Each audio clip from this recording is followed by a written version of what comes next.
जय हिंद दोस्तों। जून और टू बी स्पेसिफिक 11 से 13 जून 2021 को G7 ग्रुपिंग की अगली बैठक जो है वह ग्रेट ब्रिटेन में यूनाइटेड किंगडम में होने वाली है। और जो भी होस्ट कंट्री होता है उसको इस चीज़ की अनुमति होती है कि ऑब्जर्वर के तौर पर या गेस्ट के तौर पर दूसरे देशों को भी बुलाए। और इस बार जो ग्रेट ब्रिटेन ने बुलाया है 3 देशों को बुलाया है। भारत को बुलाया है, साउथ कोरिया को बुलाया है और ऑस्ट्रेलिया को बुलाया है। अब थोड़ा सा हम बात करें कि G7 क्या है। जो कहते हैं कि G7 दुनिया की 7 सबसे बड़ी इकोनॉमीज़ का क्लब है, तो मैं ये नहीं मानता कि 7 सबसे बड़ी इकोनॉमीज़ हैं। क्योंकि जब भारत और चाइना जो दूसरे नंबर और 5वें नंबर की सबसे बड़ी इकोनॉमी है, यदि कोई 7 की ग्रुपिंग हो और उसमें यदि ये 2 इकोनॉमीज़ नहीं हैं और जर्मनी है, फिर इटली है। इटली हमसे काफ़ी छोटी इकोनॉमी है, तो दुनिया की सबसे 7 बड़ी इकोनॉमीज बोलना गलत होगा, लेकिन हाँ 7 सबसे बड़ी नहीं लेकिन 7 बड़ी इकोनॉमीज हैं। और एक तरह से ये भी कहें कि स्ट्रेटेजिकली जो एक तरह से वेस्टर्न अलायंस है उसकी 7 बड़ी इकोनॉमीज हैं, तो ज़्यादा स्पेसिफिक होगा। अब G7 जिसको कहते हैं ये बेसिकली है G8 आज भी, लेकिन उसको G7 इसलिए कहा जाता है क्योंकि जो 8वां मेंबर है वह बतौर यूनियन यूरोपियन यूनियन है।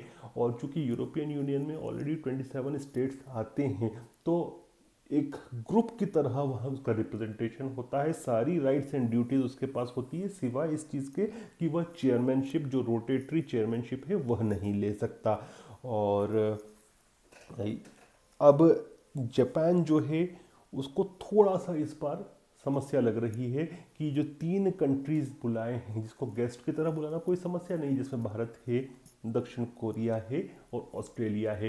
लेकिन ऐसा लग रहा है कि इस बार जो इंटरेक्शन होगा वह केवल गेस्ट या ऑब्जर्वर की तरह नहीं होगा, काफ़ी डीपर इंटरेक्शन होगा। और जापान को यह भी लग रहा है, शायद यूनाइटेड किंगडम चाहता है कि G7 का एक्सपांशन करके इसको G10 कर ले, नए 3 मेंबर सम्मिलित कर ले, जिसमें भारत, ऑस्ट्रेलिया और दक्षिण कोरिया हो। इसके पहले भी आप यदि देखें तो इसका एक्सपांशन पहले भी हुआ था, जब 1998 में रशिया को भी G7 में ज्वाइन करके G7 को आधिकारिक रूप से G8 की उपाधि दी थी। लेकिन क्राइमिया का जो एनेक्सेशन हुआ उसके बाद रशिया को वहाँ से हटा दिया गया। अब आप ये सोचिए कि जापान को समस्या क्यों हो रही है। क्या भारत से समस्या है? नहीं, आप ये नहीं बोल सकते कि भारत से समस्या है। उसकी जापान की मूल समस्या की जड़ 2 हैं।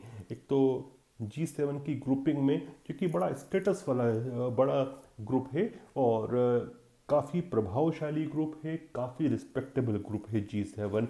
और G7 में एशिया की नुमाइंदगी केवल एक ही देश अभी करता है, वह जापान है। तो एक स्पेशल प्रिविलेज स्टेटस जो जापान को मिला हुआ है, जापान नहीं चाहेगा, कोई भी देश नहीं चाहता है, जापान भी नहीं चाह रहा कि वो चला जाए। लेकिन उससे बड़ी जो उसको समस्या है वह दक्षिण कोरिया से है। हमको नहीं भूलना चाहिए कि 1910 से लेकर 1945 तक दक्षिण कोरिया जापान की कॉलोनी थी। और दोनों के संबंध आज भी बहुत ख़राब है, क्योंकि जापान ने काफ़ी जुल्म भी किया था, यहाँ तक कोरियन भाषा पर भी बैन लगा दिया था।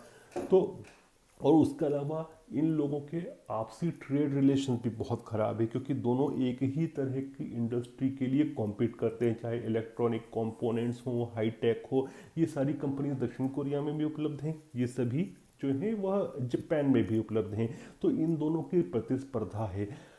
तो ऑस्ट्रेलिया या भारत की ज्वाइनिंग से जापान को इतनी समस्या नहीं है। मेन समस्या है, सबसे बड़ी समस्या है दक्षिण कोरिया को यदि एक्सपांशन में लिया जाता है तो। और दूसरा डेफिनेटली एशिया का जो सिंगल मेंबर है, सिंगल एंटिटी होने का जो प्रिविलेज स्टेटस है, उसको गंवाने का। अब देखते हैं आगे क्या होता है। लेकिन आप ये भी याद रखिए कि फॉरेन पॉलिसी ऐसी ही होती है। जापान हमारा दोस्त है, डेफिनेटली अच्छा दोस्त है, लेकिन दोस्ती जो होती है विदेश नीति में, डिप्लोमेसी में, वह म्यूचुअल हित देखकर और राष्ट्र हित को देखकर होती है। ऐसा नहीं है कि जापान को हमारे कल्चर से बहुत प्रेम है या भारत से बहुत प्रेम है। जापान का सबसे बड़ा दुश्मन कोई है तो चाइना है। अब चाइना को कोई बैलेंस कर सकता है तो भारत कर सकता है, इसलिए जिसको कहते हैं नेचुरल फ्रेंडशिप वह है। फिर ये भी नहीं भूलना चाहिए कि जापान में जो सत्ता परिवर्तन हुआ है उसमें शिंजो आबे के जाने के बाद जो सुगा आए हैं वह उस तरह के जिसको कह सकते हैं कैरिज्मेटिक लीडर वह नहीं है। और Shinzo Abe basically international statesman थे, एक विजनरी स्टेट्समैन थे। देखिए क्वाड का जो कॉन्सेप्ट था वो लेकर ही आए थे कोई, तो शिंजो आबे लाए थे। इंडो पैसिफिक का कॉन्सेप्ट भी शिंजो आबे के दिमाग की उपज है। तो शिंजो आबे जैसे नेता तो बहुत कम आते हैं। तो जापान का वर्तमान जो नेतृत्व है उतना ज़्यादा आक्रामक भी नहीं है। तो लेट्स सी क्या होता है। अभी तो समय है, 11 से 13 जून के बीच में है। प्रधानमंत्री मोदी जी भी जाएंगे, कॉर्नवेल नाम की जगह है ग्रेट ब्रिटेन में, वहाँ पर ये होगा फंक्शन, इसकी मीटिंग होगी। और डेफिनेटली वेस्टर्न ब्लॉक चाहता है एक्सपांशन हो। मैं क्यों कह रहा हूँ कि एक तो ग्रेट ब्रिटेन ने भारत, कोरिया, दक्षिण कोरिया और ऑस्ट्रेलिया को इनवाइट किया। इसके पहले डोनाल्ड ट्रंप जो पूर्व राष्ट्रपति थे अमेरिका के, वे भी चाहते थे। उन्होंने तो बड़ा स्पेसिफिकली कहा था, वो तो चाहते थे रशिया को भी उसमें रखें और G11 बनाए, G10 की जगह। दक्षिण कोरिया, भारत, ऑस्ट्रेलिया और रशिया, उनको मिलाकर एक्सपांड करें। और मुझे लगता है वो नीति बहुत अच्छी थी, पहले भी मैंने वीडियो बनाया था, ताकि चाइना को काउंटर ढंग से कर सकें। लेकिन देखते हैं अभी विदेश नीति किस तरफ जाएगी और अमेरिका का रुख क्या होगा, क्योंकि अभी तक इसके ऊपर जो बाइडेन ने कुछ नहीं कहा है। I am waiting for his response as well. जो भी होगा आपके सामने लेके आऊँगा। जय हिंद, जय भारत।